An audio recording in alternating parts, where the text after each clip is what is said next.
Voilà, aujourd'hui, vous vouliez nous proposer comme titre l'actualité, non, on va dire le bilan 2017 des catastrophes naturelles.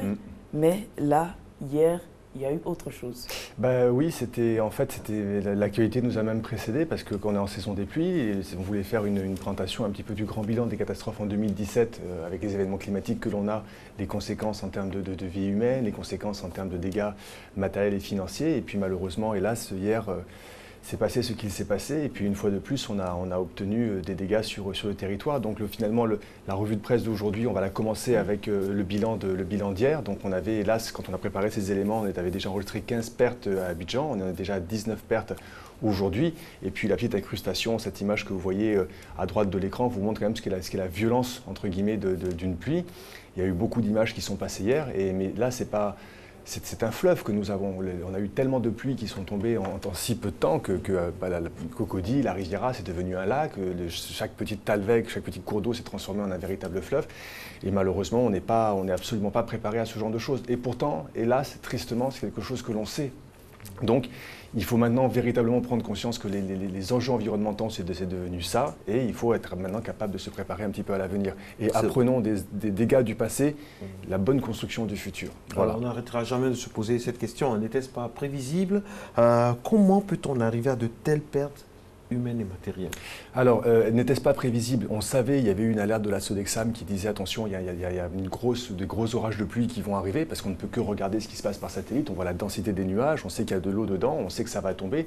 Mais malheureusement, ce qu'on ne sait pas, c'est à quel moment ça va tomber et surtout, qu'est-ce qui va nous tomber dessus et en combien de temps.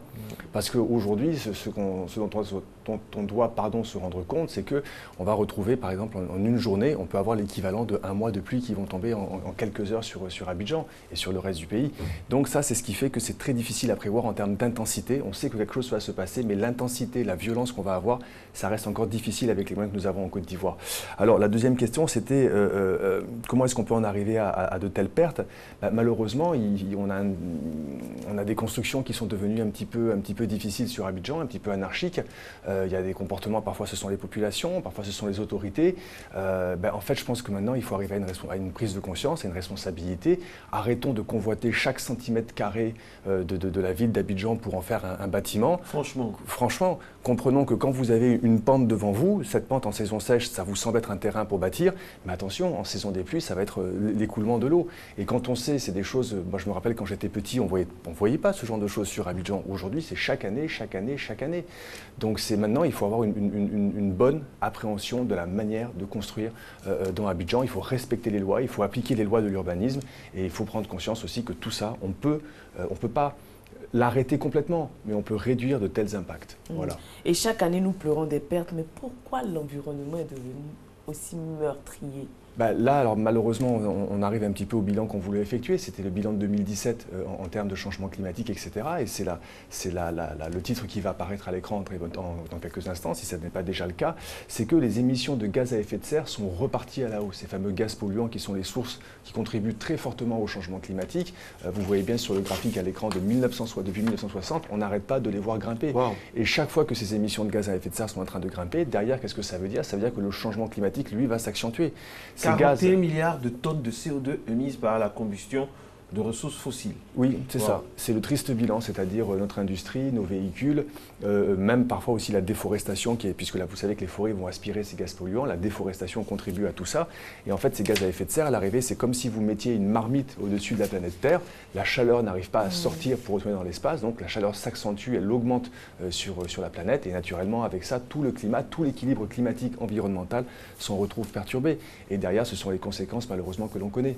Alors, ces émissions de gaz polluants perturbent évidemment le climat et l'année a été considérée comme, l'année 2017, 100 ans a été considérée comme l'une des plus meurtrières. Quel a été le bilan? Alors, c'est exactement ça. Hélas, on a le bilan, vous l'avez sous les yeux maintenant, qui vient de passer à l'écran. 2017 a été une des années les plus meurtrières et les plus catastrophiques en termes de coûts. Déjà, en termes de coûts, le bilan de 2017, c'est pratiquement, je ne vois pas très bien le petit écran, mais c'est pratiquement 330 milliards de dollars de dégâts, soit quasiment le double de ce qui avait été enregistré en 2016. En 2016, on était à 175 milliards de dollars. Et finalement, 2017, c'est l'année la plus élevée en termes de dégâts matériels, dégâts financiers, financier assuré après l'année de 2011, puisqu'en 2011, c'était le top, on est arrivé à 354 milliards de dollars de dégâts. Mais quand on dit milliards de dollars, nous, on cherche les milliards de dollars pour faire de l'investissement. Ici, ce sont des milliards de dollars qui disparaissent malheureusement du territoire. Et si on regarde maintenant quel est le bilan en termes de pertes humaines et qu'on essaie de les classer, naturellement, on a eu pratiquement 10 000 morts en 2017 contre à peu près 9 650 en 2016. Donc vous voyez que malheureusement, chaque année, les chiffres deviennent de plus en plus importants. 10 000 morts, c'est quand même relativement énorme. On a eu les grands ouragans, vous savez ces tempêtes Irma, Harvey, etc., qui ont eu lieu sur les Caraïbes. Donc là, c'était 234 morts avec 215 milliards de dollars de dégâts. Ensuite, il faut aussi se souvenir de la mousson asiatique. Cette année, en 2017, elle avait été extrêmement meurtrière. 2700 morts sur l'Asie, Asie du Sud-Est avec la saison des pluies, donc ce qu'on appelle la mousson asiatique. Donc ça, c'était carrément quelque chose qui était 2700 morts, c'est gigantesque quand même. On a du mal à garder le sourire ce matin avec toutes ces histoires-là. Ensuite, vous avez aussi les incendies, parce que le changement climatique, c'est pas simplement la pluie qui nous tombe dessus et qui se transforme en fleuve, c'est aussi malheureusement une forte sécheresse. Cette sécheresse-là, ça fait que les forêts deviennent de plus en plus sèches, et là, n'importe quoi vous met le feu. Et on doit penser ici aux incendies de Californie. Le dégât, le bilan, c'était 25 morts aux États-Unis et 10 milliards de dollars. Et enfin, une autre conséquence aussi avec nos inondations, ce sont naturellement des glissements de terrain. C'est ce qu'on a encore observé sur Abidjan hier. Donc la terre lâche le long de ses pentes et c'est cette boue qui va tomber. Et au bilan mondial, on avait en Chine, je crois, le plus fort taux avec 56 morts et 6 milliards de dollars. Donc on sait maintenant que chaque catastrophe va se traduire en milliards de pertes. N'attendons pas les milliards de pertes, trouvons les sous, planifions les investissements pour ne pas avoir autant de conséquences sur le territoire. Et là, vous avez fait le lien entre le changement climatique et les catastrophes naturelles. On pense tout de suite à l'accord de Paris. Oui, alors absolument. Mais les États-Unis ont décidé de se retirer. Oui, mais vous allez très vite. Vous avez raison, mais avant, ça c'était un bilan qu'on faisait au niveau mondial. Il faut aussi regarder ce qui se passe au niveau, je veux dire, du monde, excusez-moi, sur le continent africain et en Côte d'Ivoire. Donc c'est la revue de presse suivante qu'on a présentée. Donc 2017, ça a été aussi une année extrêmement meurtrière pour l'Afrique. En RD Congo, on a observé 12 décès, 92 personnes portées disparues avec des pluies diluviennes. Malheureusement, le bilan d'hier est beaucoup plus élevé que ça. Au Zimbabwe, toujours avec des inondations, en 2017, c'était 246 décès, 128 blessés. En Sierra Leone, juste à côté de chez nous, on avait 312 décès, mais aussi des inondations avec des coulées de boue près de Freetown. Donc vous voyez que malheureusement, ce qu'on a observé hier, on l'observe de partout sur le continent africain. Si on veut aussi avoir, avec le prochain article qui sera passé à l'écran, c'est aussi le bilan qu'on a eu en Côte d'Ivoire pour l'année 2017. Donc en 2017, on sait quel type de dégâts on va avoir. Rappelez-vous, le pont qui reliait San Pedro à Grand Bérébi et Tabou s'est écroulé. On a même eu un chemin de fer qui passait par-dessus avec des dégâts. Bref, le pont s'est écroulé. On a eu des pluies diluviennes qui ont été enregistrées en Côte d'Ivoire avec 20 morts et 43 blessés. Pour 2016, malheureusement, le bilan de 2017 sera déjà supérieur au bilan de 2016. Le bilan de 2018 sera supérieur au bilan de 2016, puisqu'aujourd'hui on a 19 morts. On avait aussi eu des pluies en mai, rappelez-vous, avec des pertes humaines. 19 morts officiellement. Officiellement, pour l'instant, parce que malheureusement, hélas, il y a eu le magnifique travail fait par les sapeurs-pompiers, et aujourd'hui, en ce moment, il y a le magnifique travail qui est fait aussi par les personnes au niveau des soins hospitaliers. Donc, on ne sait pas tout encore. Mais surtout, il faut se rappeler qu'en 2016, on avait eu 16 décès en Côte d'Ivoire. En 2014, année meurtrière, on avait eu 39 décès. Donc, je pense qu'aujourd'hui, maintenant, c'est vraiment... l'alerte est donnée, on sait exactement ce qui se passe. Je veux dire, l'Abidjan est une lagune, tous les terrains d'Abidjan vont amener l'eau vers les lagunes. Nos parents connaissent ça, on l'a vécu, nos enfants le voient aujourd'hui. Donc maintenant, il faut véritablement bien dresser les choses. Nessie parlait tout à l'heure, et oui. elle anticipait comme ça, parce qu'elle a raison. Elle a bien raison. Elle a bien raison. Vous avez fait le lien entre le changement climatique et les catastrophes climatiques. On pense à l'accord de Paris, le fameux accord de Paris qui fait yo-yo entre Donald Trump et tous les membres du G7 et toute la communauté internationale. On pense à l'accord de Paris qui doit guider le monde dans la lutte contre le changement climatique, mais les États-Unis ne veulent pas en entendre parler. Alors, question simple, comment faire ? Alors, là, vous voyez, on devrait être encore un petit peu plus triste, mais c'est là où justement on a la bonne nouvelle. C'est vrai que malheureusement, on le voit à l'écran, le retrait des États-Unis. Donc Donald Trump a annoncé au mois d'août l'an dernier qu'ils allaient se retirer. C'est quand même le deuxième émetteur de ces fameux gaz à effet de serre après la Chine. Et en plus de ça, Donald Trump a envie de relancer toute l'industrie au charbon des États-Unis d'Amérique. Et donc naturellement, ça va augmenter encore plus les émissions de gaz à effet de serre. Mais la première chose, c'est que même s'il l'a signé, ce retrait, lui, ne sera efficace qu'à partir de 2020. Donc déjà, ce n'est pas tout de suite qu'ils vont arriver à en sortir. Ça, c'est le premier revue de presse. Mais ce qui est le plus important, c'est ce qu'on ne dira jamais assez. On ne doit pas passer notre temps à attendre ce que l'État va faire. Et c'est ça qui est le plus important. Et si on prend au prochain article de presse le bilan des États-Unis, c'est que vous avez une initiative qui a été créée, qui s'appelle We Are Still In. Nous sommes toujours dedans, donc nous sommes toujours dans cet accord-là. Et aujourd'hui, vous avez 2809 signataires aux États-Unis pour rester dans l'accord. Mais ces 2809 signataires, et ces 2809 signataires, ils représentent déjà 11 États fédérés, c'est-à-dire la Californie est en tête. Donc sur 51 États américains, vous en avez déjà 11 qui ont dit nous, on signe et on se comportera exactement comme si les États-Unis restent dans l'accord de Paris. Vous avez pratiquement... excusez-moi, je regarde les chiffres, 1906 entreprises et investisseurs, 271 villes, des universités, des groupes de foi, des institutions culturelles. Et le plus important, c'est que ça représente quand même 171 millions de personnes, finalement, qui restent dans cet engagement de l'accord de Paris. Et ça représente 6,45 billions de dollars, c'est-à-dire 6 000 milliards de dollars. Donc, les engagements qui sont pris, malgré le retrait de Trump, les engagements qui sont pris sur le terrain, eux, sont toujours présents. Et cette initiative du peuple américain est rassurante sur la capacité des États-Unis à jouer un rôle dans la lutte contre le changement climatique. Mais qu'en est-il de la Côte d'Ivoire? Finalement, c'est exactement la bonne question à poser. C'est que toujours on est en train d'attendre l'État. Bien, si on regarde aujourd'hui ce qui vient de se passer à Abidjan, les investissements nécessaires pour arriver à faire tout ce qu'on doit faire en termes d'assainissement, de réseau de drainage, etc., sont gigantesques. La Côte d'Ivoire seule ne peut pas arriver à faire ce genre de choses. Donc on a besoin naturellement de partenariats au niveau de ce qu'on appelle les bailleurs de fonds qui viennent accompagner la Côte d'Ivoire pour mettre en place ces systèmes-là. Bien. Mais maintenant aussi, il faut aussi que l'on sache que parfois ces comportements sont aussi les comportements humains. On doit aussi comprendre que l'État, ce n'est pas simplement l'État central, le gouvernement de Côte d'Ivoire, mais c'est aussi les collectivités territoriales. Et on a des champions en Côte d'Ivoire. Si on regarde au niveau des conseils régionaux, par exemple, le conseil régional de la Nawa a déjà lui, établi son plan stratégique de développement durable.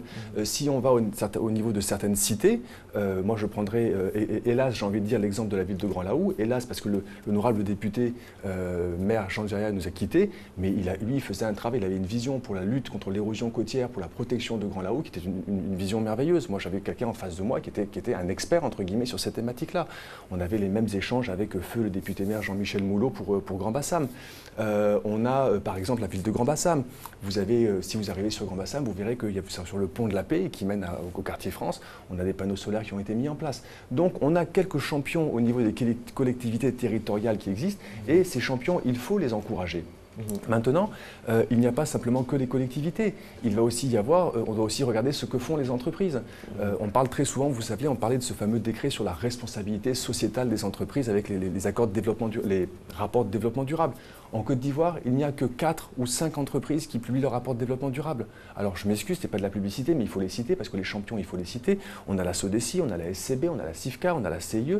Donc finalement, j'en compte que 4. Mais il faut aller beaucoup plus loin, que ces décrets soient mis en place et que les entreprises puissent participer justement au développement durable.